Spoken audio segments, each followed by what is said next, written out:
Allez, bonjour à toutes et à tous, Kol Hakavod d'être présents. Ça me fait très plaisir de vous retrouver pour notre rendez-vous hebdomadaire. Donc je voudrais savoir si maintenant c'est devenu fluide dans votre bouche. On se retrouve quel jour de la semaine? Mardi. Ah, ça commence bien. Et ça c'est avant l'apéro. Le lundi, à quelle heure? 20h. Où? 8 rue Gordon, Kol Hakavod. C'est ouvert à tout le monde. On marie au prochain célibataire. J'ai remarqué qu'il y a un amalgame qui s'est fait, enfin qui se fait de temps en temps dans la tête des gens. C'est que les gens, comme ils voient célibataire, ils se disent: ah, moi je suis marié, je peux pas venir. Ah, si j'y vais, ma femme elle va croire que. Je dis: non, vous n'avez pas compris. Au prochain, c'est ouvert à tout le monde. C'est ouvert aux couples et aux célibataires. Et si au prochain on peut faire des bonnes choses, et ben c'est encore mieux. Et je rappelle évidemment que s'il y a des célibataires ici au Hachem qui se rencontrent, ben ça nous fera très plaisir de pouvoir encourager le shidduch à se faire. Alors je rappelle que pour ça, chez les dames, vous avez à partir de maintenant 2 adresses pour mieux vous servir. Vous avez Madame Attal habituellement qui est là et également Madame Karine Zetoun. Pour les dames qui voudraient dire, voilà, il y a tel garçon que je voudrais peut-être rentrer en contact avec lui, elles viendront me voir à moi. D'accord? Je vais éviter les échanges directs, afin évidemment que vous soyez dans le carré célibataire. Donc là, vous pouvez évidemment vous parler directement. Mais s'il y a des hommes qui sont de ce côté, par exemple, même s'ils sont censés ne pas être là, les célibataires, il y a des fois qui sont un peu lourds, qui traînent un peu dans la table des hommes mariés alors qu'ils sont censés être célibataires et de l'autre côté, il y a besoin de savoir s'ils seraient intéressés, s'ils sont disponibles, etc. Alors ils viendront à ce moment-là me voir à moi et moi je ferai directement le retour. Et pareil pour messieurs. Si vous voyez des filles, vous avez un peu honte de les approcher, etc., vous pouvez vous approcher auprès de moi. Et moi, à ce moment-là, je verrai auprès des dames qui sont responsables, savoir si elles sont intéressées et si elles sont, évidemment, surtout libres. Alors, n'hésitez pas à vous en parler autour de vous, Bezrat Hashem. Au Hashem, le shiur, il grandit. C'est magnifique. Il y a une vraie tournante. Il y a des gens habitués. Il y a des nouveaux visages et ça fait très plaisir. Et Bezrat Hashem, j'espère que pendant ce cours, on n'aura pas de petits invités qui vont venir nous déranger. Bezrat Hashem. En tout cas, on sait qu'on l'a vécu une fois, qu'on a survécu. C'est déjà bon signe. Au Hashem. Très, très bien. Allez les amis, on va tout de suite commencer. Et ce soir, Bezrat Hashem,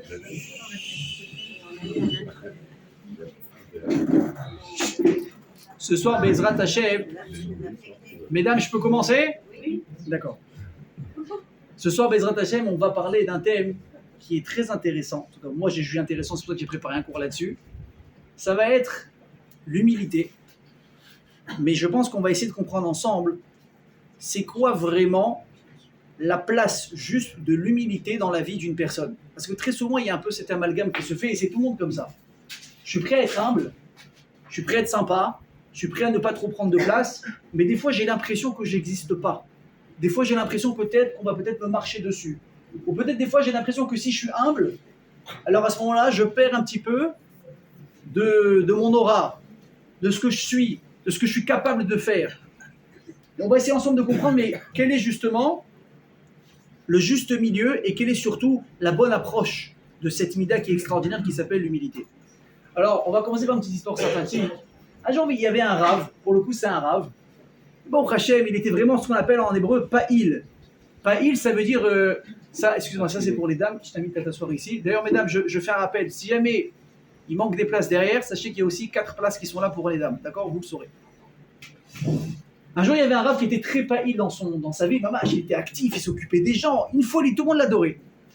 Et un jour, vraiment, il a voulu savoir qu'est-ce que les gens ils allaient vraiment penser de lui après 120 ans. Et le type, il a fait un truc un petit peu extraordinaire. Il a simulé sa mort. D'accord? Alors moi, je vous rassure, si un jour je veux savoir ce que vous pensez de moi, je ne vais pas le faire. J'irai directement vous voir. On va faire peut-être un petit vote via WhatsApp. Qu'est-ce que vous pensez du Rav Attal? On verra les oui, les non, la majorité. Oh, le type, il est parti jusqu'au bout, il a simulé sa mort. Donc évidemment, il a mis dans le coup la Chevra Kadisha. Parce que vous imaginez, si on lui fait la toilette du défunt, on est mal barré. Et donc là, la catastrophe, le rave est décédé subitement, etc. Et voilà qu'on l'amène, ce qu'on appelle la Levaya. Donc on pose le corps dans son truc, dans son coffre. Et les gens, ils commencent à parler. Et il était comme si, et c'était un Tamid Racham, et il était généreux, et il était disponible pour les gens, et il savait donner des bons cours. Et il savait être généreux, et il offrait les pizzas le lundi soir, etc., etc. Et voilà que ça s'arrête. Et voilà qu'on s'apprête donc maintenant à reprendre comment on appelle ça? Le cercueil. Pour l'enterrer, il a d'un coup, surprise, le cercueil, il s'ouvre. Ah, 50 morts. Il dit, c'est pas possible, qu'est-ce qui se passe? Il dit, attendez, les compliments ils sont très sympas, mais personne n'a parlé de mon humilité. Et mon humilité alors? Personne ne m'a parlé, personne n'a dit à combien j'étais humble. Et la question qui va se poser, les amis, c'est que, comme on l'a dit, comment une personne elle est censée se regarder, se valoriser, en essayant peut-être ici de garder justement cette anava, cette humilité, mais sans pour autant arrêter d'exister. Et surtout, j'ai envie de vous dire, comment on peut faire pour être vraiment honnête avec soi et avec les autres sans avoir une fausse humilité? Tu connais les gens, ah, la commode, non, c'est rien, laisse tomber, laisse tomber. Non, au fond de lui, il te dit, vas-y, plus, vas-y, attends, j'ai pas encore entendu, vas-y, plus. Mais ça, c'est du mytho. Ça, c'est du mytho. Non, c'est rien, je t'en prie. Et tu t'arrêtes, ça y est, c'est tout. Je lui dis, mais c'est toi qui m'as dit de m'arrêter. Non, mais le m'arrêter, ça veut dire continue. Donc, comment est-ce qu'ici, on arrive à trouver vraiment l'équilibre? Et là, il y a la Torah qui nous dit une phrase qui est très intéressante. Quel était l'homme le plus humble de l'histoire? Moshe Rabbeinu. Ve'aish Moshe anav mikol ha'adam asher al pene ha'adama. Moshe était l'homme le plus humble sur tout le globe terrestre. Al pene ha'aretz. Maintenant, juste pour comprendre c'était qui Moshe Rabbeinu, je rappelle, Moshe c'est quelqu'un qui a sorti des millions de personnes d'une prison qui était inviolable. C'était impossible de sortir de là-bas. Et surtout, il s'est retrouvé en tête à tête à défier la personne la plus puissante de l'époque qui s'appelait Paro.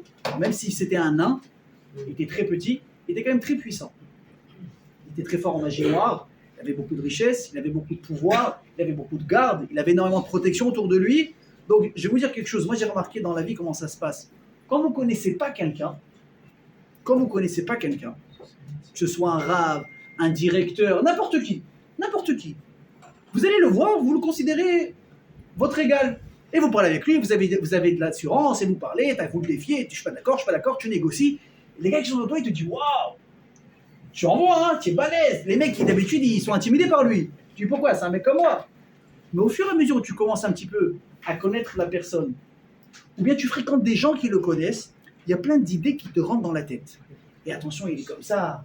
Et attention, il est comme ça. Et attention, il ne faut pas le froisser. Et attention, il a son commode. Et attention, si j'ai un mot de travers, il peut t'enlever ce dossier. Et ça, et ça, et ça. Et au fur et à mesure, on va dire, tu te laisses prendre par les faits qu'on essaie de te donner. Et là, tu perds un peu justement ta force, ton courage. Et là, tu commences un petit peu à te rabaisser, à t'écraser parce que tu as entendu qu'avec lui, il a fait ça ou lui, il a eu ça. Et tu perds un peu, entre guillemets, ton pouvoir.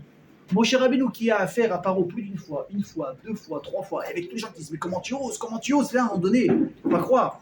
Mais ce qu'on nous dit à un moment donné, ça rentre dans la tête. Et ça fait son petit effet, sur le moment peut-être pas. Mais vous rentrez, vous dormez, vous pensez à lui, il a fait ça, on m'a dit qu'il est capable de ça et de ça. Moshe Rabbeinu, pas une fois il a eu peur de Paro. Il est parti, il a défié, même à la fin quand Paro il a dit je veux plus te voir.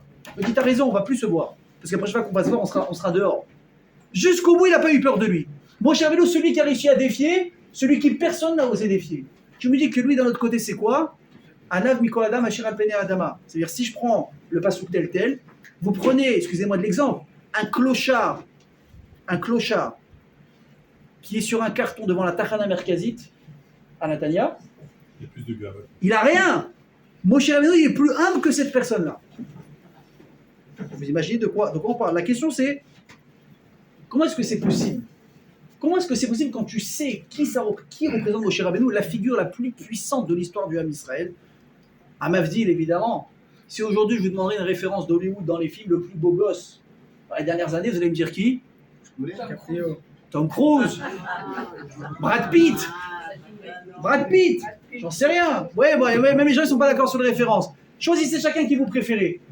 Vous pensez que lui, il a de l'humilité? Je sais pas, je vais vous dire, je sais pas s'il en est capable. Et il faut comprendre. Et moi, je veux dire, un jour, moi, j'ai vu des choses, on me dit, voilà, telle star, elle a réagi comme ça, telle personne populaire, tel politicien. Tu dis, voilà, il y a un mec qui est venu, par exemple, je sais pas, un footballeur, on a voulu faire un selfie avec lui, il est venu, il a jeté, ça fait la une des journaux, tu as vu ça, il est pas gentil, il a pas de midot, il s'en fout de ses fans, Et tout de suite, tu te dis, il est mauvais, qu'est-ce qu'il est mauvais ce type? Qu'est-ce que dit la Torah? Calme-toi. Il faut juger personne tant que tu n'arrives pas à sa place. Parce qu'aujourd'hui, c'est simple. Nous, on est des gens simples. Je sais pas exactement qui est qui ici dans la vie de tous les jours. Mais en tout cas, on est déjà. Moi, je pense que si quelqu'un ici était connu à Natania, j'aurais vu au moins une fois sa photo dans le journal ou sur un panneau publicitaire. Or, pour l'instant, j'ai vu personne. Donc, on est à peu près tous, je pense, au même niveau. Est-ce qu'on a tendance à prendre la grosse tête? Non, parce que c'est facile. Mais si demain, je ne sais pas, vous êtes multimillionnaire, vous avez demain du pouvoir, vous pouvez décider. Qu'est-ce qui se passe sur la vie des uns et des autres, sur l'avenir des uns et des autres? Très vite, c'est bien la grosse tête. Donc, ne commence pas à juger. Tu ne sais pas comment tu réagiras. Moshe Rabbeinu, qui est au top du top. Pas mieux. Michael, c'est ce que tu fais, Moshe Rabbeinu. Toi, demain, tu vas avoir un rendez-vous avec n'importe quel rab. Tu vas prendre rendez-vous. Quand est-ce que c'est dispo? Il faut que tu attendes ton tour. Et s'il y a du retard, tu fermes ta bouche. Et c'est comme ça que ça se passe. Moshe Rabbeinu, Akadosh Baruch Hu, c'est lui qui vient l'appeler. Moshe, viens, j'ai besoin de parler avec toi. Il n'y a personne qui a atteint le niveau de Moshe Rabbeinu. C'est-à-dire que lui, quand il marche dans la rue, il peut fermer son costume, il peut marcher la tête très haute, avoir les chevilles très gonflées, et quelque part on leur dit, il a le droit, avec le Mahamad, avec le niveau qu'Hachem lui a accordé, tout se passe bien. Et pendant toi, qu'est-ce que dit exactement l'inverse? Même le clochard de la Tachana Merkazit, quelque part, il n'est pas aussi humble que Moshe Rabbeinu. La question c'est évidemment, comment on arrive à ça? Et surtout, est-ce qu'on arrive à comprendre quelque chose qui est comme ça? Alors venez, on se remet un petit peu dans l'histoire. Comment on est arrivé à préciser tout ça? On a passé Matan Torah, on a campé presque un an au même endroit, en dessous du Har Sinaï. Au bout d'un an, Hachem dit à les amis, on prend les valises, on commence, où est-ce qu'on met le cap? Vers Eretz Israël. Là, on est maintenant Baruch Hashem. À l'époque, c'était une terre qui était promise depuis des milliers d'années. Et on va y arriver, on va pas y arriver. Hachem dit, allez les enfants, ça y est, maintenant on met le cap, on y va. On prend les valises, hop, on voit le Hanan qui se lève, chacun fait sa valise, on démonte tout et on commence à avancer. Et là, on va arriver à un problème, c'est qu'on va enchaîner des épisodes les uns pires que les autres. Évidemment, gravissime. Et on va commencer à avoir des fautes. On va avoir les mythes avim, ceux qui vont commencer à dire, mais Hachem, finalement, ta Torah, elle n'est pas très sympa. Tu nous as privés de plein de choses. On était tout feu, tout flamme pendant Mamad Har Sinaï, et on a dit, c'est Lishma, on est chaud. Maintenant, on se rend compte de ce qu'il y a vraiment derrière. Oui, mais vous allez voir que malgré la mal, on va expliquer. Finalement, on n'est pas très content. Après, on va avoir le Sipour avec Myriam, le Lachon Hara sur son frère. Après, on va voir les Meraglim, les explorateurs. Après, on va voir Korach, le cousin de Moshe qui a voulu prendre sa place et qui n'est pas d'accord, et qui a fini d'une manière la plus tragique possible. On aura l'occasion d'en parler, si Dieu veut, la semaine prochaine. Qu'est-ce qui s'est passé? Comment est-ce qu'on s'est tellement dégringolé? Comment est-ce qu'on a tellement dégringolé? Alors que je rappelle, quand on a assisté à Mamad Har Sinaï, on est passé, comme on l'avait dit dans des cours précédents, de moins 49 à plus 49. On était au dernier palier d'impureté où on a failli ne pas jamais faire de retour de là-bas. Et on arrivait finalement presque au niveau d'un ange. Et là, qu'est-ce qu'on voit? On fait n'importe quoi. Et c'est un grand carnage. Qu'est-ce qui s'est passé? Il dit le rabbi de Lubavitch quelque chose de magnifique. Et écoutez bien. Il dit le message, c'est quoi? On ne devient pas un Baal Tchouva en un jour. Et j'explique. Tu prends n'importe qui. Le type, il décide à 15 ans, 20 ans, 30 ans, 50 ans. Vous savez qu'il n'y a pas d'âge pour faire teshuva. Une personne qui était perdue dans sa vie, une personne qui avait envie de rien, une personne même qui a défié Dieu, qui a défié le bon Dieu. Une personne qui a défié, je fais exprès, je ne fais pas Shabbat, je ne mange pas kasher, et je ne fais pas attention à ci, et je vole, et je pille, je fais ce que je veux. Parce que dans sa tête, il ne comprend même pas la gravité des choses, ou il croit qu'il la comprend. Finalement, il va arriver sur son lit de mort, 5 minutes avant sa mort. Et il est pris de regrets. Mais attention, des vrais regrets. Pas parce qu'il sait qu'il est filmé pour les films d'Hollywood là-bas, il commence à verser une lame de crocodile. Non, une vraie tchouva. D'un coup, il s'est dit, mais qu'est-ce que j'ai fait? J'ai entendu un cours il y a 1 heure, je me suis rendu compte des horreurs que j'ai pu commettre. Il commence vraiment à regretter. Il dit, Hachem, excuse-moi, pardonne-moi. Il s'appelle qu'il a fait teshuva. Vous prenez une personne à 50 ans, elle décide de faire teshuva. À partir de maintenant, ça y est, je fais Shabbat, je mange kasher, je fais attention à la pureté familiale, je vais à la synagogue, je mets les tefs, je mets les tzitzit, tout ce que vous voulez. Une dame, je fais la tzniout, je fais la chala, je fais attention à ci, je fais attention. Tout. Ils vous disent, Razal, sachez une chose, ça ne pourra pas se faire en un jour, malgré votre meilleure motivation qui puisse être. Ce n'est pas possible. Elle dit de la même manière, une personne quand elle voit une échelle, elle décide de monter, elle va être obligée de passer des marches, des paliers, et une, et encore une, et hop, tu vas louper une marche, et tu vas te rattraper, et tu vas monter. Un Baal Teshuvah, c'est exactement la même chose. La Teshuvah, elle peut se compléter de manière parfaite uniquement si tu passes par des défis dans lesquels tu vas avoir des hauts et des bas. Et là, c'est très important ce qu'on est en train de dire maintenant. Parce que, sans même parler de Baal Teshuvah, en parlant de la vie de tous les jours, tu dis, moi, au Hachem, je ne me considère pas comme Baal Teshuvah. J'ai toujours été chômeur Shabbat, j'ai toujours mangé kasher, j'ai toujours fait ci, j'ai toujours fait ça. Mais tu as quand même des hauts et des bas dans ta Hachem. Tu as quand même des fois des envies de faire et des envies de ne pas faire. Et des fois, même si tu as envie, tu t'es loupé. Il faut comprendre une chose, les amis. Et je ne dis pas ça, Chazé Shalom, pour renforcer le côté où on peut se permettre de faire des avérotes. Ce n'est pas ça que je suis venu dire ici. Il faut comprendre que malheureusement, un être humain, ce n'est pas un fil droit. Vous avez vu ce qui se passe dans les hôpitaux? Un type, quand il est vivant, qu'est-ce qui se passe sur son électrocardiogramme? Ça monte, ça descend. Ça monte, ça descend. Et s'il est droit, qu'est-ce qui se passe? Khlet, récite après moi. Idgada, Vidgada, jamais rabat. La vie d'une personne, c'est jamais tout rose. C'est jamais ni tout rose, et d'ailleurs, et ni tout noir. Ça n'existe pas. C'est pas possible. Tout rose ou tout noir, t'es mort. Ou tu crois que t'es vivant, mais t'es mort quand même. Une personne, c'est ça. C'est des hauts et des bas. Je prends des engagements. J'arrive à les tenir. Ah, je me suis loupé. Ah, je suis en bas. Je regrette. J'ai mal. Je suis capable. Je suis nul. J'arriverai jamais. Je me reprends. Je remonte. Et j'arrive. Pourquoi j'ai pensé ça comme ça de moi? Mais bien sûr, je suis capable. Et je tiens une semaine, 2 semaines, 3 semaines, et hop, et je redescends. Et c'est comme ça. Mais il faut accepter. Vous savez pourquoi il faut accepter? Parce qu'une personne qui se met constamment la pression. Je dois être au top, je dois être au top, je dois être au top, je dois être au top. C'est bien si c'est un moteur de motivation pour lui. Mais qu'est-ce qui se passe si tu n'y arrives pas? Qu'est-ce qui se passe si tu n'y arrives pas à garder le cap de top? Maintenant, je ne rate pas une fila béminiane pendant toute l'année. Tous les matins, je serai debout à 7h30 et je vais faire le paquet. Donc c'est bien. Première semaine, tu es à fond. Deuxième semaine, tu es à fond. Troisième semaine, à fond. Au bout de 2 mois, tu as eu un mariage. Tu t'es couché à 2h du matin. Tu te lèves, avec la bave et tout sur le coussin. Tu vois, il est 10h15. Et là, qu'est-ce qui se passe? Tisha B'Av à la maison. Je suis nul. Je vaux rien. Je suis pas capable de prendre des engagements. Mais qu'est-ce qui va se passer le lendemain? Tu vas pas te lever. Parce que je vaux rien. J'ai pas les forces de me lever. Alors que si tu es intelligent, ce qui est très dur à faire, attention, je précise, hein, si tu es quelqu'un d'intelligent et tu as entendu un soir un cours qui t'a dit que si tu tombes, c'est humain. Tu vas dire, tu sais quoi, que je me reviens, on fait l'inverse. Je suis tombé, c'est une chose. Aval, j'accepte que je suis tombé. J'accepte que le fait que je tombe, ça fait partie de quoi? De la construction.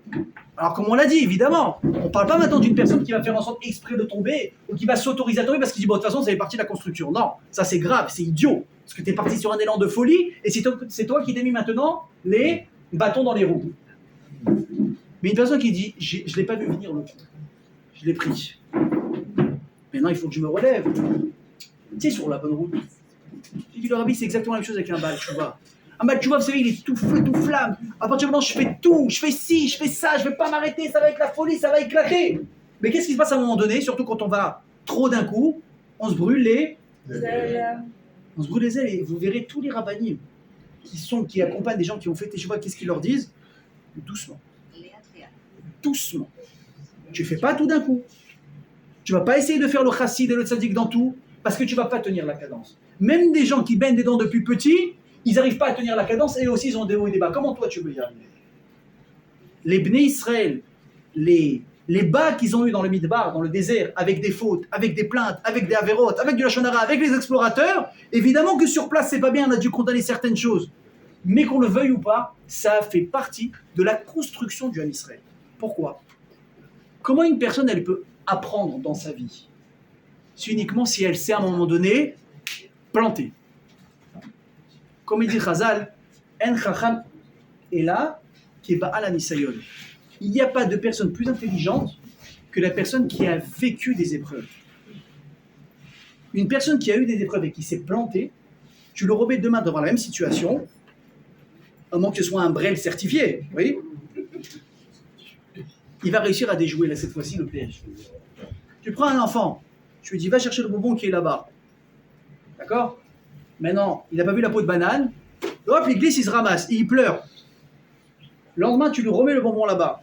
Quelle est la première chose qu'il va faire après avoir vu le bonbon? Regardez, s'il y a un truc par terre, et tu vas voir, il va faire ça, il va faire hop, il va s'éloigner, il va faire le tour. Qu'est-ce qui s'est passé? Il s'est ramassé une fois, il va pas se ramasser deux fois. Mais nous, c'est pareil avec nous. Quand tu veux atteindre un but et que tu t'es planté, tu as compris où tu t'es planté et à cause de quoi tu es arrivé là-bas. Une personne, par exemple, qui dit, je donne un exemple, une personne qui dit, moi, par exemple, je fais attention, à partir de maintenant, je fais attention à ce que j'essaie de voir. Quand la cavole. Donc, qu'est-ce qu'il fait? Il va de chez lui à la synagogue, de la synagogue à chez lui. Très bien. Maintenant, un jour, il y a un pote qui lui dit, hé frérot, ça va? Qu'est-ce que tu fais? Bah, je suis chez moi. Où tu vas? Respect, dans une heure, je vais à la Sina. Ah, super, tu veux me rejoindre? On a une heure. Où tu es? Je suis en bord de plage. Le type, au début, il te dit, il capte pas, il fait ouais, ok, j'arrive, c'est son pote, il veut le rejoindre. Maintenant, quand il passe par la plage, qu'est-ce qu'il a fait? Il a joué au sniper. Tout ce qui bouge, il a vu. Il arrive à la synagogue, il a les yeux comme ça. Il rentre chez lui, il a la tête comme ça. Et là, évidemment, souvent, c'est suivi d'avérote en plus de ça. Et là, il regrette et il pleure.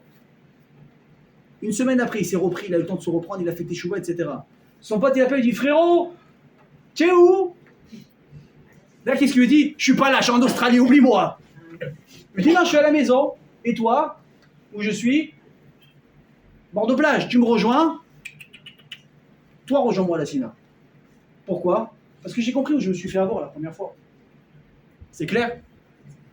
C'est la même chose pour les balais des chouvas et ça, vous l'avez compris. Ça ne marche pas en une fois.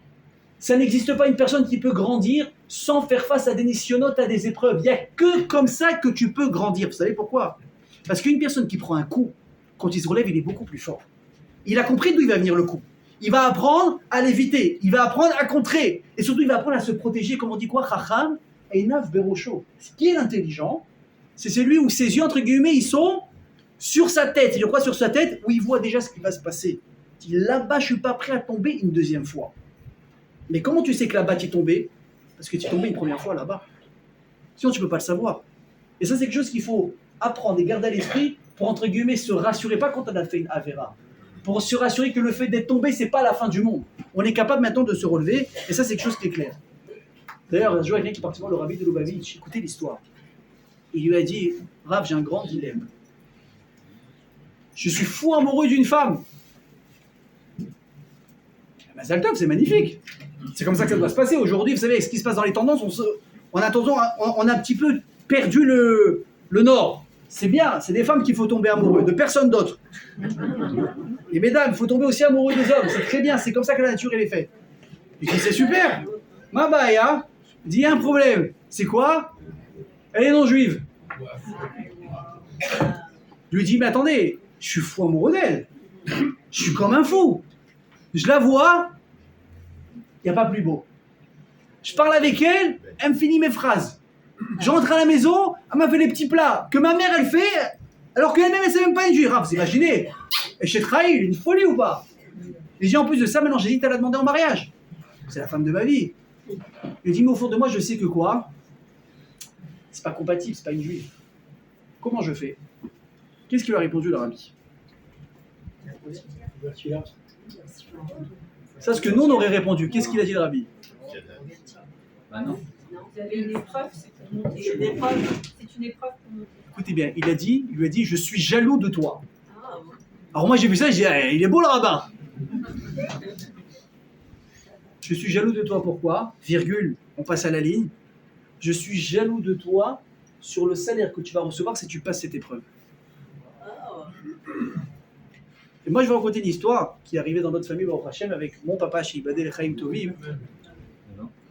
Mon père, Baruch Hashem, il a travaillé toute sa vie dans le monde hospitalier, dans le milieu médical, évidemment, entouré que de goïms. Que de goïms. Et il nous raconte que Baruch Hashem, il avait fait déjà teshuva, etc., avant de se marier, etc. Évidemment, la base, c'est quoi? C'est le Shabbat. Baruch Hashem, tout va bien, il est marié, il a des gosses, l'oseille il rentre, on paye les factures à l'heure, etc. Évidemment, il ne travaille pas le vendredi soir. Et un jour, on l'appelle, monsieur Adel, vous êtes convoqué par la direction des hôpitaux. qu'est-ce qui se passe? Comment ça se fait qu'on voit que vous n'êtes pas là le Shabbat, le vendredi, travaillez la nuit en plus? Tu ne peux pas dire je travaille jeudi soir, vendredi soir, c'est en plein dedans. Il leur dit, écoutez, je suis de confession juive, et chez nous, c'est interdit de travailler le Shabbat qui commence le vendredi jusqu'au samedi soir. Et le type lui dit, mais ça dure depuis quand, monsieur? Il dit, depuis que je travaille ici, pratiquement. Il dit, vous comprenez que c'est un cirque qui ne peut pas continuer. Il dit, écoutez, qu'est-ce que je vous dis? Il leur dit, ça va être très simple. C'est soit vous commencez à travailler le samedi comme tout le monde, et vous rentrez dans les ordres, ou soit vous dégagez. Je vous laisse réfléchir. Voilà, comment il sort du bureau à votre avis? Tu trembles, tu es blanc, tu n'as plus d'appétit, tu ne manges pas, tu deviens un mort-vivant. Comment je vais faire? Il va voir son rave à l'époque, qui est Niftar aujourd'hui, un très grand sadique qui s'appelait Rav Yitzhak Cohen, qui vivait à Marseille. Il nous raconte l'histoire. Maintenant, quand tu racontes l'histoire, tu as mal au ventre. D'accord? Tu as mal au ventre, tu vas 5 fois par jour aux toilettes, tu as envie de vomir, tu n'as rien. Il nous raconte l'histoire, qu'est-ce qu'il fait le rave? Tu lui dis, attends, c'est pas possible. Je lui dis, Rav, vous avez... Il s'est passé quelque chose avant que j'arrive. Il y a eu un avant, il y a eu un après, qu'est-ce qui se passe? Et il sourit, il lui dit, continue l'histoire. Il dit, voilà Rav, on menace, on va me virer. Et si on me menace, j'ai plus de quoi nourrir ma famille. Ouah. Il dit, bon Rav, on peut s'arrêter 2 minutes, on peut être sérieux, je suis en train de pleurer. Ça fait 1 semaine que je dors pas, vous vous tapez des mains. Il a pris la main, il lui a dit, Mordechai, tu veux pas de l'épreuve? Pas de problème.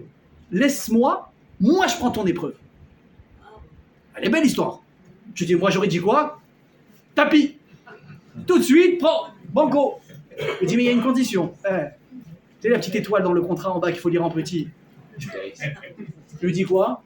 Il dit, je prends l'épreuve, mais je prends également le salaire qui va avec l'épreuve. Il a dit, si tu veux, maintenant on serre la main, tu sors d'ici, tu vas être tranquille. Vous imaginez un mec qui est capable de vous dire ça ou pas? Quelqu'un qui est capable de vous dire, à partir de maintenant, moi j'interfère là-haut, ton épreuve, ça devient mon épreuve, tac, tac, on change, je change le cours de ta vie. Tape. Si tu es un mec. Et là, mon père, il a fait, non, je tape pas. Il a dit, mais attends, tu es venu en pleurs il y a 1 heure. Il a dit, non, je garde. Et là, il lui a dit, tu vas voir, si tu tiens bon, Hachem, il va t'aider. Non, la Yeshua, elle vient pas en un jour, et on continue, les semaines de stress, et le nouveau rappel qui doit arriver. Est-ce qu'au jour où M. Attal, vous êtes appelé dans le bureau du directeur? Et là, il se présente au bureau. Donc le type, il est assis, tu vois, il est au téléphone, il lui dit, bon, asseyez-vous, tu vois, donc calcule pas. Donc tu arrives déjà, tu es ramin, déjà tu as un ramin 10, tu arrives en ramin 100. Il dit, asseyez-vous, Bon, tu vois, le dossier comme ça. Bon, alors regardez, on va faire ça vite, d'accord? J'ai vu votre parcours, pour l'instant, il est irréprochable, c'est très sympathique. Mais là, on arrive à un problème, alors voilà. Par exemple, vous refusez de travailler vendredi, je suis désolé, on a besoin d'effectifs. Vous voulez ou vous voulez pas? On fait simple. Voilà, j'ai un tampon viré, j'ai un tampon gardé. Qu'est-ce qu'on fait? Et là, mon père, qu'est-ce qu'il lui répond? Je suis désolé, mais je ne pourrais pas travailler le Shabbat. Et là, le type, il le regarde. Il dit, mais il y a un truc que je ne comprends pas. Vous êtes marié, vous avez 3 enfants, dont votre serviteur. Vous avez des frais, vous avez un loyer, vous avez des choses. Vous êtes prêt à tout plaquer pour un Shabbat? Il lui dit oui, c'est comme ça chez nous. C'est où on n'y est pas. Mais moi, je ne pourrai jamais travailler le Shabbat. Je suis désolé. Virez-moi. Bon, j'extrapole un petit peu. Hein. J'étais pas dans le bureau, savoir exactement comment ça s'est passé. Il a dit, je suis désolé, je peux pas. J'ai écouté, c'est votre choix.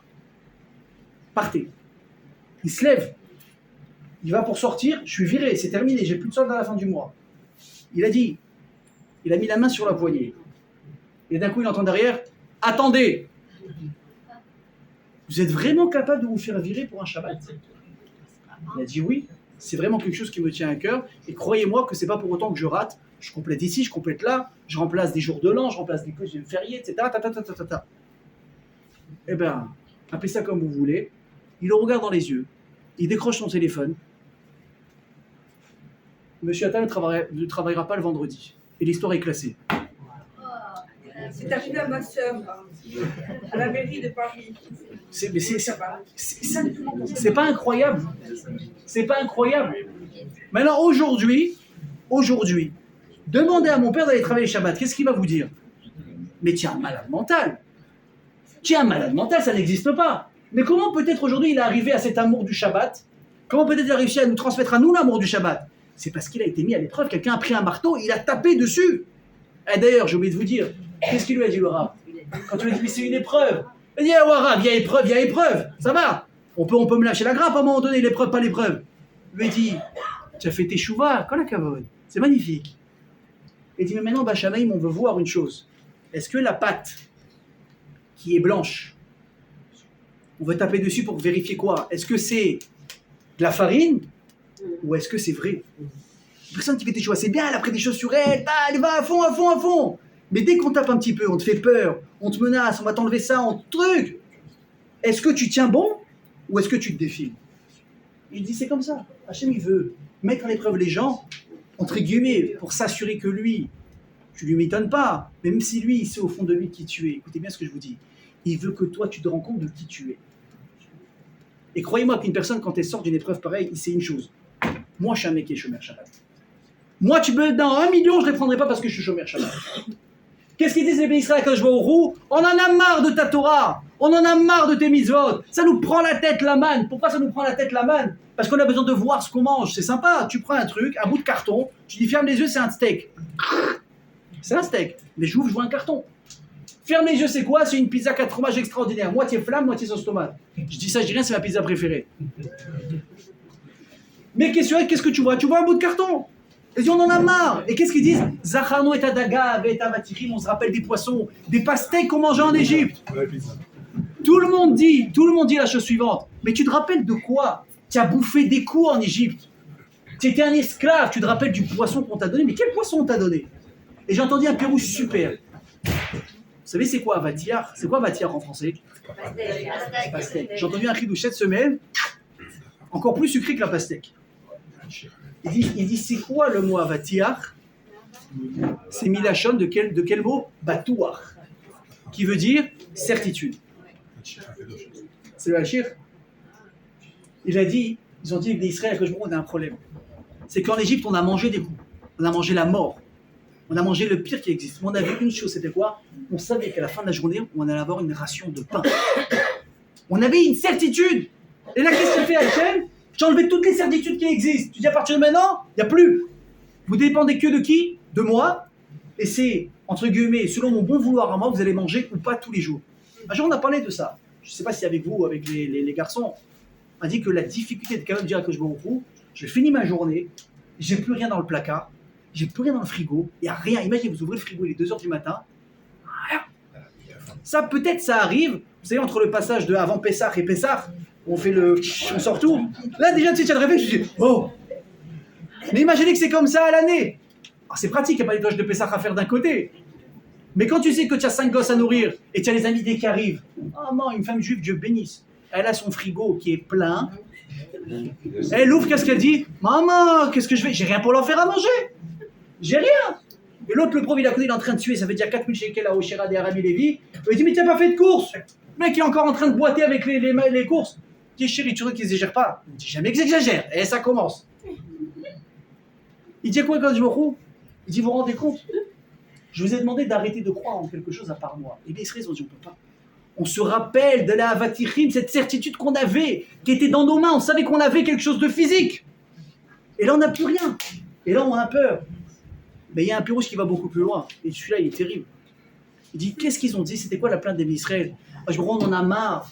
On se rappelle de ce qu'on mangeait en Mitzraïm. Qu'est-ce que vous mangez en Mitzraïm? Vous savez que vous mangez un petit peu. Et ils te disent quoi? Chinam. Gratos. Gratos de quoi? À quel prix tu mangeais tes concombres et tes pastèques? Au prix d'un bras ou d'une jambe. Vas-y, Chinam. Dis-moi, Farchim, tout de suite. C'est quoi Chinam? Chinam mina mitzvot. Notre vie ne dépendait à aucun moment des mitzvot qu'on faisait ou pas. Il fallait qu'on fasse un quota de travail. On l'avait fait, on mangeait. On l'avait pas fait, on mangeait pas. Mais jamais il y a eu un paramètre en plus qui s'appelait quoi? Les mitzvot. Je dis, maintenant j'ai un problème. Qu'est-ce qu'il dit? Comment ça marchait la manne? Tu fais la Torah, tu as la manne devant la maison. Tu fais pas la Torah, tu vas marcher. Tu la fais pas encore moins, tu vas marcher encore plus. Et tiens, un rachat, tu vas la trouver en dehors du camp. Et le temps que tu la ramènes, on n'est pas sûr qu'elle garde une bonne qualité. Oh, c'est quoi ça? Pourquoi on doit vivre comme ça? Pourquoi tu nous mènes par le bout du nez? On veut plus ça. On veut plus que ça se passe comme ça. On se rappelle de ce qu'on a mangé Chinam. Et là, comme on l'a dit, donc on arrive à un vrai problème. et ça commence à se dégrader. Et là, Moshe Rabbeinu, il est brisé. Tiens, que je me couche, j'en peux plus. Vous imaginez Moshe? Il dit Hachem, j'en peux plus. Et Anochi et Hériti, il a dit est-ce que moi, j'ai, entre guillemets, enfanté ce peuple? J'en peux plus, qu'est-ce que tu m'as mis à une galère pareille sur la tête?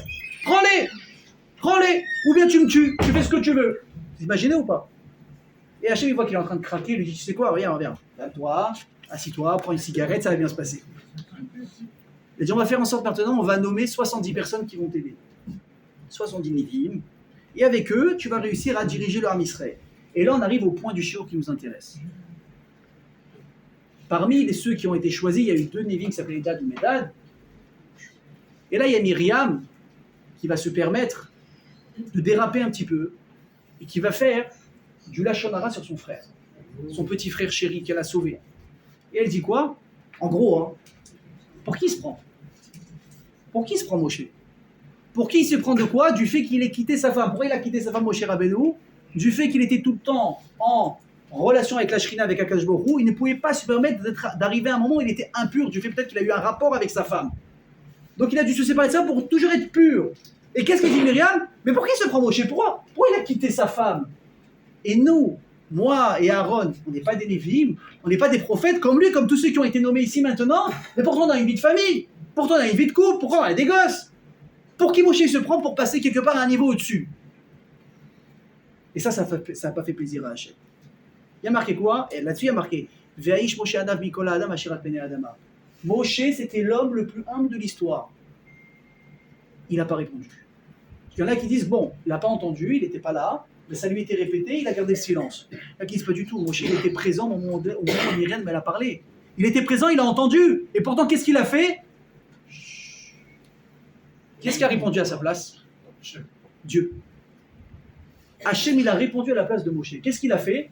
Il a apparu tout à coup à Myriam et à Aaron. Et là, qu'est-ce qu'ils ont crié? Maï, il nous faut de l'eau, pourquoi il nous faut de l'eau? Parce qu'il faut qu'on fasse Mikvé pour être pur, pour parler à Dieu. Déjà, c'était une manière de répondre à Myriam. Tu sais pourquoi Moshe ne peut pas se permettre d'être comme toi? Parce que moi, je viens tout de suite, je parle à Moshe. Il n'a pas le temps de se préparer dans le mikvé, il faut qu'il soit prêt. Regarde-toi comment tu as galéré pour trouver de l'eau. Il y a des raisons, pourquoi tu critiques? Mais qu'est-ce qui s'est passé? C'est Hachem qui a répondu à la place de Moshe Rabbeinu. Et pourquoi? Parce qu'on te dit la chose suivante. Moshe, il était tellement humble que jamais il aurait pris position, même pour lui-même. Je te dis, moi, dis ce que tu veux, ça ne me dérange pas. Mais Hachem, lui, il n'a pas été capable de laisser passer l'affront. Et pour vous parler un petit peu de niveau de Hanava, vous allez comprendre qu'est-ce qui se passe. On a Avraham Avinu, David Amelech et Moshe Rabbeinu. Les trois, à un moment donné, ils ont eu une expression de parler de Hanava. Parce qu'on va essayer de comprendre c'est quoi l'humilité. C'est quoi être Hanav? Alors c'est quoi? Je me fais écraser par les gens? Je réponds pas? C'est ça être Hanav? Je te dis la vérité au visage, ce que je pense sur toi, toi tu ne dois pas répondre. Les gens vont croire peut-être des choses sur moi après. Elle est où la limite? Avraham Avinu, il s'est décrit à Akadosh Baruch Hu, il a dit à Akadosh Baruch Hu, je suis rien. Ve'anochi quoi? Afar vaïfer. Je suis poussière. David Amelech, qu'est-ce qu'il a dit? Ve'anochi tola'at velo ish. Je suis comme un vermisseau, un petit... Rien. Et qu'est-ce qu'ils ont dit, Moshe et Aaron? Ve'anachnu ma. Et nous, qu'est-ce qu'on est? Regardez la différence. Regardez ce que je vous dis. Afar vaïfer, la poussière, c'est une matière. Elle est insignifiante, mais ça reste quelque chose. Vous prenez une tolate, un petit vermisseau, c'est quelque chose aussi.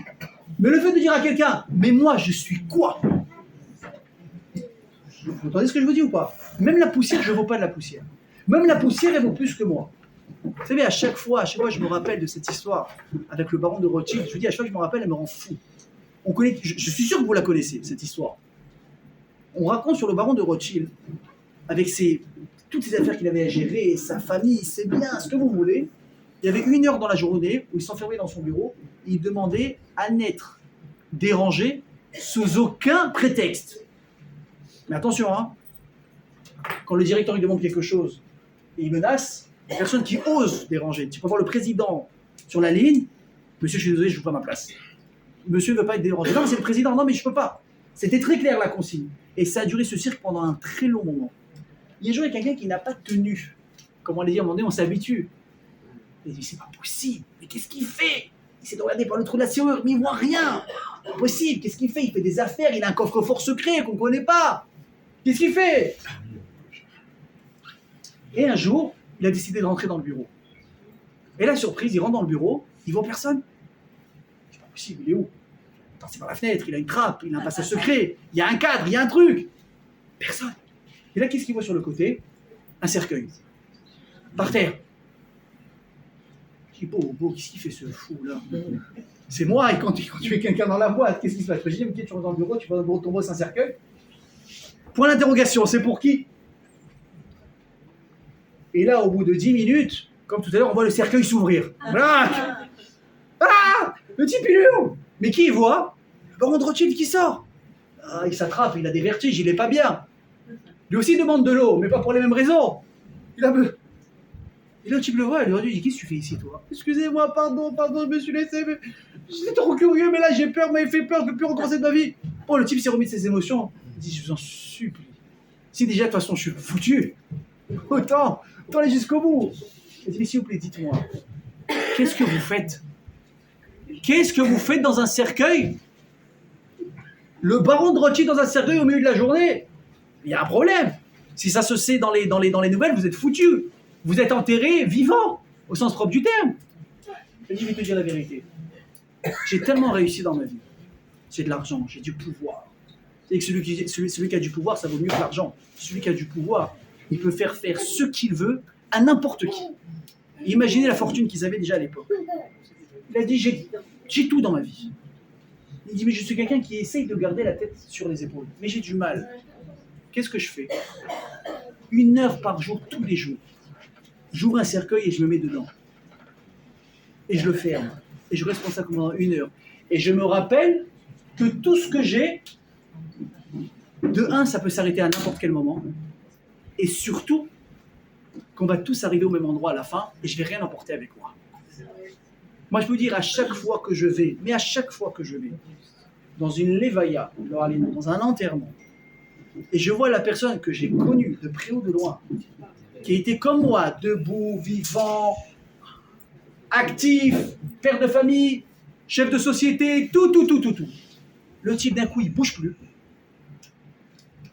Et là, tu regardes, tu te dis, mais c'est pas possible. On y arrive tous à un moment donné. Mais regarde surtout, qu'est-ce qui se passe? Le gars qui faisait 1m95, aujourd'hui on l'enjambe. Un enfant, il peut l'enjamber pour passer. Et qu'est-ce qu'on va lui jeter dessus? La terre. Je sors d'un enterrement, je dis la vérité. Je suis pas bien, mais dans le bon sens. Ça me fait réfléchir. Mais moi, quand je marche dans la rue, est-ce que je me prends pour quelqu'un? Si quand je marche dans la rue, je lève la tête, je prends les gens de haut, ou je suis capable de comprendre, comme on a dit la semaine dernière, d'où je viens et surtout, où je vais. Moshe Rabbeinu, c'est une personne qui ne parlait pas. Une personne qui était capable de comprendre que, quelque part, il ne vaut rien. Et là, je vais arriver, les amis, vraiment au point du sujet. C'est quoi la Hanava? On va avoir, écoutez bien ce que je vous dis, hein, on va avoir une réponse qui va dire que c'est peut-être reconnaître qu'on ne vaut rien. Ça, c'est l'humilité. La Gemara raconte qu'un jour, Rabbi Yochanan ben Zakkai, il marchait dans la rue, il a vu la fille de Nagdimon ben Gurion, qui était un des hommes les plus riches de Jérusalem. Donc Jérusalem, c'était un peu la capitale de l'époque, on comprenne, le plus blindé de l'histoire. Et il voit, dans une époque de famine, la fille de Nagdimon ben Gurion en train de frotter des excréments d'animaux pour essayer de retirer quelque chose de ça. Maintenant, quand il a vu ça, il est devenu fou. Il a dit, mais tu es la fille de... Imaginez, la fille aujourd'hui, c'est qui l'homme le plus riche au monde? C'est qui? Bernard Arnault, Elon Musk. Vous imaginez ou pas? Je ne pense pas que c'est souci. Imaginez un jour où il son enfant à faire les poubelles pour manger une arête de poisson. Je dis, c'est pas possible, tu prends un vertige. Je dis, mais qu'est-ce qui se passe? Je dis, mon père, il a perdu tout son argent. Je dis, ton père? Pourquoi? Réponse de la Gemara, parce qu'il n'a pas fait de tzedaka. Et là, Rabbi Yochanan, doucement, il y a une étape. Là, il y a Rabbi Yochanan qui lui dit, mais c'est pas possible, c'est pas vrai, moi je l'ai vu faire tzedaka. Imaginez, quand il marchait, Nagdimon ben Gurion, vous n'avez jamais vu ça. Quand il marchait, on mettait devant lui des tapis. Des tapis, il marchait sur des tapis. De soie, de beaux tissus, beaux. Dès qu'il avait fini de marcher, il disait, prenez les tapis, vous les donnez aux pauvres. Qu'ils les vendent, qu'il y ait de l'argent. Et qu'il a fait la tzedaka, tout le monde l'a vu faire. Réponse de la fête de Nagdimon ben Gurion. Il a fait de la tzedaka. Mais il est loin d'en avoir fait au niveau qu'il pouvait en faire. Et là, Chazal, il donne une phrase, écoutez bien. Melach mamon chaser. Aujourd'hui, on a ce qu'on appelle des frigidaires pour quand on veut garder des aliments, n'est-ce pas? Des congélateurs. Comment on faisait à l'époque quand on voulait conserver des aliments? Oui, du sel, on partait en voyage, on gardait. Ils disent Razal, et là, attention, là, je veux donner un secret. Il paraît que ce soir ou demain, il y a 213 millions à gagner à la cagnotte en France. Hein? Ouais, en France. Vous pouvez jouer, hein? Vous pouvez jouer. Hein? Quoi non? Et la moitié ici n'est pas domiciliée ici. La Gemara dit, comment tu fais pour avoir de l'argent? Vous voulez savoir ou pas?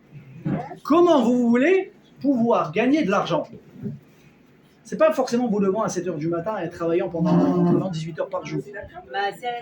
Écoutez ce qu'il dit Chazal. Melach, Mammon, Chaser. Il faut que tu sales ton argent. Qu'est-ce que tu fais? Tu vas le prendre cet argent. Tu vas pas le garder dans ta poche. Tu vas pas le mettre dans un coin pour l'épargner et investir dans l'immobilier uniquement. Tu prends de l'argent et tu vas le donner à la tzedaka. Si tu dis attends, il y a un truc que je comprends pas. Je suis à 100 000. Dieu bénisse, je vous souhaite tous d'avoir au moins 100 000 euros sur votre compte. Je vais arriver à 200 000.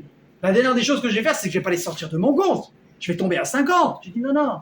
Tu les enlèves, tu les donnes, et c'est comme ça que tu vas augmenter. Je dis mais il est fou lui. Chez lui, d'accord, j'ai compris, il a un organisme, il veut faire des sous, il m'embrouille, lui il fait son oseille, moi il me laisse en bas. Tu n'as pas compris. Si tu vas saler ton argent en donnant la tzedaka, c'est comme ça que tu vas faire fructifier ton argent. Et vous comprenez, je ne sais pas s'il y a quelqu'un ici qui est capable de dire, et s'il y en a qui me dit oui, je vous dis vraiment Kol HaKavod, qui fait de la tzedaka au niveau de ses moyens. Parce que la tzedaka, c'est pas uniquement j'ai pris mon maaser, j'ai enlevé mes 10% et j'ai donné, c'est très bien. Ça c'est bien, comme on l'a dit une fois dans un cours. Tu as enlevé 10%, tu as gardé combien pour toi? 90. Les 90, tu les as touchés ou tu les as pas touchés? Tu les as pris pour toi ou tu n'as rien pris? Ou tu as donné pour les autres? Les gens qui se disent, mais j'ai pas de quoi donner, c'est pas possible, j'ai pas. Et j'ai l'impression que déjà comme ça, je m'en sors pas. Après, tu dis, mais tu dois faire ce qu'on appelle à four à la four. À l'envers sur à l'envers. Tu n'as pas, tu prends, tu donnes, c'est la bracha. Tu prends, tu donnes à tzedaka. Alors attention, hein, je n'ai pas dit de prendre 90% de ce que vous avez et vous jetez tout. Mais croyez-moi, gardez 80%. Vous avez fait 10% de maaser, prenez, grattez encore un peu ce que vous avez dans votre portefeuille et donnez. Tu vas voir que tu vas avoir. Et dit pourquoi est-ce que le plus gros riche de Yerushalayim il a perdu son oseille? Parce qu'il n'a pas fait la zaka au niveau de ses moyens. Il y a un derrière qui veut dire que peut-être c'est ça, peut-être ici la Hanava. C'est d'être capable, d'être conscient de ce que tu fais mal. Tu te lèves le matin, tu dis, j'ai pas été bien sur ce point, et j'ai pas été bien sur ça, et j'ai loupé 4 filotes, et j'ai pas donné de tzedaka, j'ai fait pas attention à ça, Shabbat je l'ai baqué, la bracha je l'ai fait n'importe comment, j'ai mangé sans bracha, j'ai pas fait birkat. Peut-être c'est ça qui va ramener l'humilité à la personne. Et là vous avez la deuxième approche, la chassidoute, le Baal Shem Tov, qui éclate tout, qui casse tous les codes, et qui te dit chas v'shalom de penser comme ça. Chas v'shalom de penser que l'humilité, ça revient à dire qu'une personne, elle vaut zéro. Si une personne, elle pense qu'elle vaut zéro, il y a une issue pour la personne. C'est encore plus bas que bas. C'est encore plus bas que bas. La seule manière, écoutez bien ce que je vous dis, d'arriver à l'humilité, vous savez c'est laquelle? Et je vais vous donner une très belle histoire. Un jour, il y a un type qui s'est donné comme objectif d'atteindre l'Everest, le sommet de l'Everest. Parce que bon, atteindre l'Everest, on peut tous le faire. Le type, il s'est entraîné. Il s'est exercé, il a pris des cours, il a appris, vous savez, à moins respirer, parce que plus tu vas en altitude, moins tu as d'air. C'est comme, vous avez déjà fait de la plongée ici ou il y a que moi? Hein, vous avez vu ou pas? Je suis un sportif. Quand tu descends aussi, plus tu descends, moins tu as d'air, etc. C'est pareil en haut et en bas. Le mec, il s'entraîne, il se conditionne mentalement, et tac, il fait du sport, il fait de la muscu, truc, il prend un super coach, et il entraîne, etc. Ils veulent qu'il commence à entamer son ascension, ça lui prend des mois, il a fait mourir 5 fois, il a croisé des ours, il a eu des trucs. Il arrive finalement à l'Everest, au sommet. Tout de suite, qu'est-ce qu'on fait? La base, selfie. Et tu dis quoi? Petite journée. Mytho, ouais. Et là, au moment où il a fini son heure de gloire, il est content, il contemple le paysage extraordinaire. Il voit un enfant de 7 ans, assis sur le bord avec les pieds, vous savez, qui balance comme ça, et une glace. Et pour le coup, il n'y a pas de problème, la glace, elle ne va pas fondre. Et là, il le voit. Il s'attrape. Il y a un problème. Moi, j'ai 50 piges, je me suis entraîné pendant 2 ans J'ai mis 6 mois pour monter. Le gosse de 7 ans, 8 ans, il est là. Il a fait une dépression. Là, il demande au gosse, mais comment tu as fait pour arriver ici? Là, il faut lui poser cette question ou pas? Alors, qu'est-ce qu'on s'imagine? Il a pris notre journée. Hélicoptère. Ou là, j'en sais rien, moi, il y a un rabbin qui m'a fait un miracle, chez moi, d'Akadosh Baruch Hu, je me suis retrouvé d'ici à là-bas, un ange, il m'a pris, ou bien c'est un ange, utilisez ce que vous voulez. Réponse du gosse. Je suis né ici. J'ai rien fait, je suis né ici. Je suis né ici. Je ne vois pas qu'est-ce qu'il y a d'extraordinaire. Il dit le Baal Shem Tov, une beauté de message. Il dit une personne pour être humble, vous savez qu'est-ce qu'elle doit se rappeler? Tu es charismatique, je t'applaudis. Tu es intelligent, magnifique. Tu sais faire du business, super. Tu es riche. Tu as grandi dans des draps de soie, super. Tu es beau. Tu es beau. On peut se réjouir d'être beau. Magnifique. Mais tu dois te rappeler d'une chose. C'est quoi? C'est que tu n'as rien fait pour ça. Tu es né comme ça. Il y avait dans ton potentiel génétique, déjà avant que tu naisses, tout était programmé. Il va être intelligent, il va être beau, il va être grand, il va avoir la tzlacha. Vous voyez, mesdames, si on le trouve celui-là, on le prend tout de suite. Ouais, il a tout, il est codé. C'est extraordinaire. Tu n'as rien fait pour ça. Un type qui marche dans la rue, il roule en BM, il a un super appart, il est intelligent, à chaque fois qu'il touche, il a un truc. Comment ça se fait? Hachem t'a donné le quoi, Khadibou? Et j'ai donné la force dans ta bouche que tu vas faire affaire avec des gens au téléphone, tu lèves ton téléphone, évidemment, tu fais de l'argent. Cachère, bien sûr, on va plus en reparler. Tu vas changer une serrure. Tu lui fais un bon travail, pas exprès pour que ça se casse dans 6 mois. Tu dis ah là, faut passer en SAV, mais il y a plus d'assurance, monsieur, il y a plus de garantie, c'est fini. Tu as fait ce qu'il faut, tu as des mains en or. Vous avez une femme, Dieu bénisse, à chaque fois qu'elle fait un plat, tout celui qui goûte, il dit c'est pas possible. D'où ça vient ça? Et l'autre, ah, vous avez vu ça ou pas? J'ai 25 ans, on est sûr qu'il y a une vieille de 65 ans. Enfin, une vieille, excusez-moi. Il y a une dame. Je comprends. Bravo. C'était pour taquiner, Je me reprends derrière, comme ça, j'y m'en imagine, la marocaine de service qui est là, 25 ans de fourneau, extraordinaire. Et qui on voit? La petite jeune de 25 ans. 50 kilos. Je dis, c'est pas possible. Il ne faut pas prendre la grosse tête. Pourquoi? Parce que tu as des mains en or. Ta mère, elle cuisinait comme ça avant toi. Ou tu sais quoi mieux? Tu as dépassé ta mère. Même ta mère, qu'est-ce qu'elle dit? La vérité, elle m'a dépassé. Elle avait été le pain. Extraordinaire. Mais tu n'as rien fait pour ça. Vous savez qu'est-ce qu'il faisait Moshe Rabbeinu? Moshe Rabbeinu, pour revenir à ce qu'on disait tout à l'heure. Est-ce que Moshe, il savait qu'il était bon? Mais évidemment qu'il savait qu'il était bon. Est-ce qu'il savait qu'il était capable de faire ce que personne n'avait fait avant lui? Mais évidemment que oui. Il est conscient de son niveau, de son grade, de son potentiel et de sa puissance. Mais il se dit une chose, j'ai rien fait pour ça et encore pire, je bégaye. Je suis bègue. Ma tzlacha, elle ne vient pas de mon charisme ou de mon savoir à parler. Il vient uniquement pour une chose. Parce que Hachem, il a fait en sorte que je réussisse dans ce que je fais. Première étape. Vous voulez comprendre la deuxième étape de militer, c'est quoi? De se dire, tu sais quoi? Je suis bon. Parce que je sais parler, parce que je suis intelligent. Et je suis arrivé à tel niveau. Qu'est-ce qui me dit que si quelqu'un d'autre avait le même potentiel que moi, peut-être qu'il serait arrivé encore plus haut. Et là, il nous dit le Baal Shem Tov, quand une personne, elle vit avec ces deux idées en tête, il est humble. Il est humble. Parce que pour répondre à la question du début, l'humilité, les amis, c'est pas de croire forcément qu'on ne vaut rien, qu'on n'est pas bien, qu'on fait la moitié des choses, qu'on fait de travers. Non. Tu peux avoir un regard et tu dois avoir un regard positif sur toi. Ça, je le fais bien. Ça, je suis à l'heure. Je suis un gars ponctuel. Je suis honnête. Baruch Hashem. Je suis un bon mari. Je suis un bon père. Tu peux dire tout ça. Mais dis-toi une chose. Il y a des choses pour lesquelles j'ai rien fait. Vous voyez, il y a des gens qui ont des facilités. Je deviens fou. Toi, tu es là, dans une guémara, dans les études, dans ce que vous voulez. Tu passes 8 heures dans tes bouquins. Tu as réussi à faire 2 chapitres. Il y a les résumés et tu les connais à peu près. Tiens, le glandeur. Vous les connaissez tous, ce glandeur. On l'a tous croisé dans notre vie, c'est obligatoire. Le glandeur qui a rien foutu de l'année. Le type, il était dans toutes les soirées. Il est tout le temps en vacances. Il est tout le temps au télé. Il est toujours online sur WhatsApp. Et partout. Toi, tu es l'année du bac. Tu as travaillé comme un chien pour avoir la moyenne. Le type, mais c'est une vérité, il a ouvert ses bouquins 1 mois avant le bac. Et même ça, il a fait en demi-pension, ouais.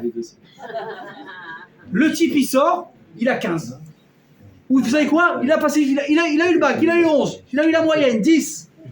Mais toi, tu deviens fou. Tu sais que je connais quelqu'un à Bémet, je connais quelqu'un qui voulait être avocat. Ok? Il est jeune, hein? Il est plus jeune que moi. Il est plus jeune que moi. Le type, il travaille dans l'immobilier, etc., etc.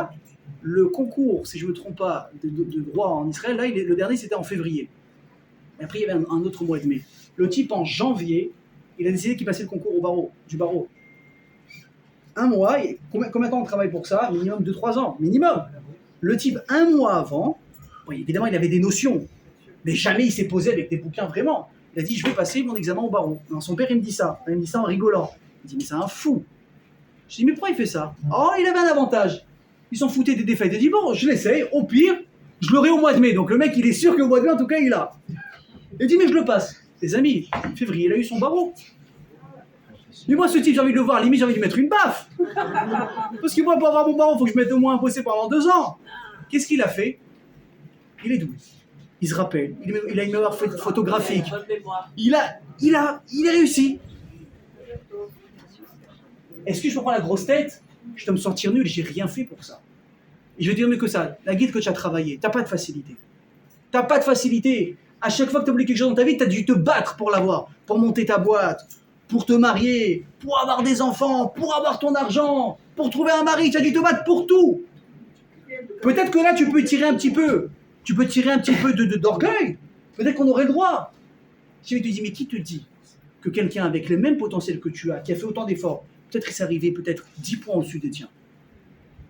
Alors les amis, on va finir avec ça, en terminant avec cette idée. Dans la génération dans laquelle on vit maintenant, on ne pourra jamais faire progresser quelqu'un, améliorer quelqu'un, en lui rappelant qu'il est nul, en lui rappelant où est-ce qu'il se plante. Ça ne marche pas comme ça. C'est fini, c'est fini. Il y a eu trop de gens qui ont fait cette erreur. Mais tu vas te prendre en main, t'es nul, t'as eu 4 en maths. Mais quand tu vas faire quelque chose de ta vie, ils sont tous mariés, tes enfants, tes potes, pourquoi tu vas pas te chercher une femme? Mais pourquoi ci, pourquoi ça? Mais qu'est-ce que vous pensez qui se passe? Tu penses que le gars, tu lui as donné envie de se réveiller le demain matin et dire allez, je vais faire quelque chose de ma vie? Déjà qu'il était cassé, tu l'as brisé. Tu l'as brisé, c'est terminé. Mais il y a encore des gens qui sont encore bloqués sur la disquette. Hein. Tu te dis, mais je connais, mon fils, c'est moi qui l'ai fait. C'est comme ça qu'il faut lui parler. Voilà, ton fils, il a 35 ans, ça fait 10 ans que tu lui parles comme ça, il est encore au même niveau qu'il était. Tu comprends pas qu'il y a un problème à un moment donné? Comment on fait pour motiver quelqu'un? Et je vais vous dire, ça concerne tous les domaines du monde. Les enfants, le couple, les employés, tout le monde. Tu veux que ça change? Tu vois qu'il y a un souci. Des fois, vous êtes même à la maison. Vous, mesdames, vous voyez votre mari, vous avez, c'est un tir au flanc. Il va rien foutre. Il a une cuillère, il est fatigué. Il n'a pas encore levé, il est déjà fatigué. Je suis obligé de rééquilibrer, hein, je suis désolé. Mais si je suis loupé avec les 65 ans, je suis obligé de rééquilibrer maintenant. Le type, c'est un tir au flanc. Il veut rien faire. Et toi, tu n'en peux plus. Tu as des cheveux blancs à 30 ans. C'est pas possible, il va me tuer. Mais de lui dire, tiens, feignant. Mais tu fous rien. Regarde les gens autour de toi, comment ils sont bien. Le type, il sort, il va prendre une cigarette. Je suis nul. Mais si tu vas le voir, et mesdames, je vous promets que ça marche. Je parle en tant qu'homme, donc je suis bien placé. Vous allez le voir, tu lui dis, chérie, tu es l'homme de ma vie. Mais écoutez jusqu'au bout. Tu es l'homme de ma vie. Tu as des qualités que personne n'a. Je te changerai pour rien au monde. Mais si simplement tu pouvais parfaire quelques points, tu ne serais pas un homme, tu serais un ange. Mais le type, oh, MacGyver, vous connaissez ou pas? La folie. Chérie, qu'est-ce que je peux t'aider? Ça va, ça ne te dérange pas. Quand tu bois ton café, fais pas leur kick à poser la tasse dans l'évier et tu t'en vas. Prends la tasse, fais comme ça, fais comme moi, tiens, deux mains elles fonctionnent. Une tasse là, une éponge ici, un peu de savon, tu scrutes, et hop, tu la mets à côté. Je vous assure, allez, ça va durer peut-être 3-4 jours. Après, il va reprendre les bonnes habitudes. Vous allez donner 3 jours, et on fera une piqûre de rappel après. Chérie, Brad Pitt à côté, c'est une mocheté à côté de toi. Et c'est pareil de l'autre côté. Pour entrer à la maison, une femme, elle n'a pas l'habitude de ranger sa maison. Pourquoi? Toute sa vie, c'est des femmes de ménage. Ou bien je suis un bras cassé, même si j'ai vu ma mère ranger. Est-ce que vous pensez que rentrer tous les soirs et faire une scène, ça va faire en sorte que ça va marcher? Je vais vous dire, même si ça marche ça marche sur le coup, ça marche à la dégoûter, et elle voyait encore plus que ce qu'elle vous haïssait la veille. Mais si tu lui dis la même chose, chérie, tu es une femme, je souhaite à tout le monde d'avoir une femme comme toi. Elle va te regarder, D'où il vient celui-là? Qu'est-ce que tu as mangé comme champignon aujourd'hui? Et tu lui dis la vérité, je regarde, je vois pratiquement je vois pas pratiquement, je vois que des qualités. Parce que le pratiquement, elle va tout oublier, elle va se rappeler c'est quoi le pratiquement que tu as dit tout à l'heure. Ça aussi, vous signez avec moi, c'est d'accord, ça marche comme ça. Tu mets la vérité, si tu pouvais te parfaire, ça me ferait tellement plaisir le soir quand je rentre, même pour nous, qu'on se sente bien, qu'on se sente à l'aise.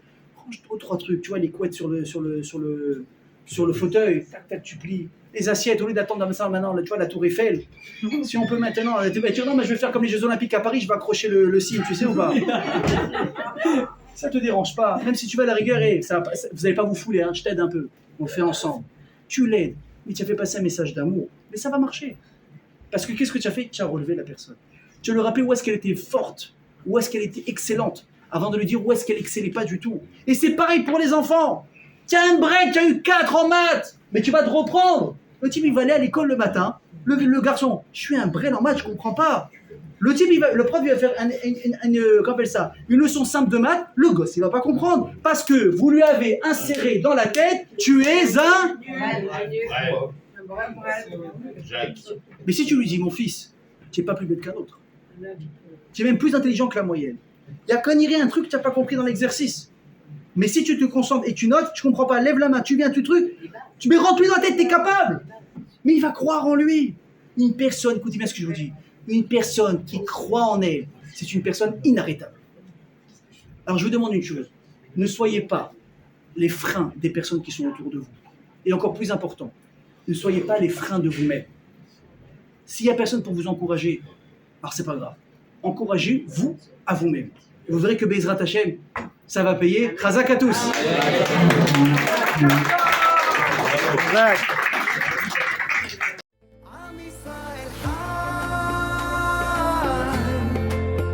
אם לא נשכח